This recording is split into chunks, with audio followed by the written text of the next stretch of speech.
Well, a first of its kind in the nation pilot program designed to identify and treat people with brain injuries has recently started up here in Colorado.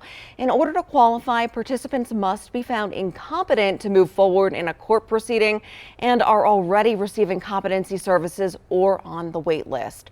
I found out how the program works and what state and local leaders are trying to accomplish.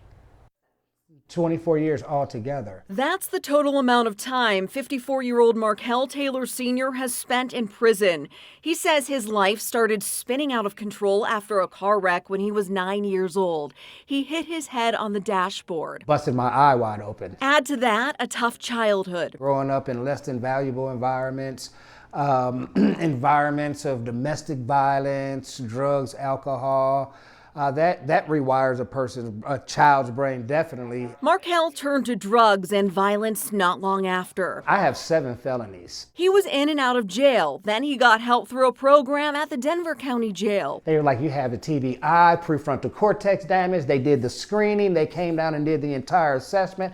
And it changed my life forever. While Markel was involved in a different program then, he's a supporter of a new pilot program that was just launched by Colorado's Office of Civil and Forensic Health in partnership with the University of Denver's Forensic Institute for Research, Service, and Training. This project is exactly one of those projects that allows us to focus in on patients in the competency system, patients who are criminally justice involved, but who may have suffered a severe brain injury, compounding their mental illness and complicating their ability to participate in their criminal trial. For some context, Leora Joseph with the Colorado Department of Human Services says the state serves close to 6,000 patients a year who are considered incompetent within the criminal justice system. Right now, there's no data on how many of these patients have a brain injury.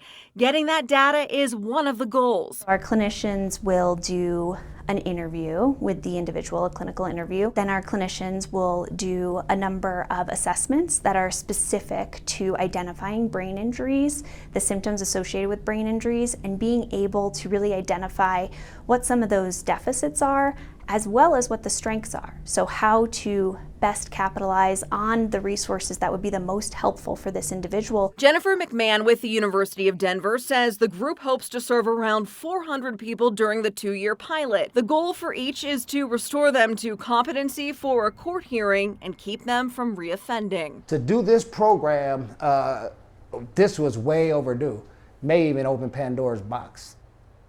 Funding for this pilot comes from the Colorado Competency Fines Committee. The State Department of Human Services hopes the program can eliminate the wait list for competency services and become a national model.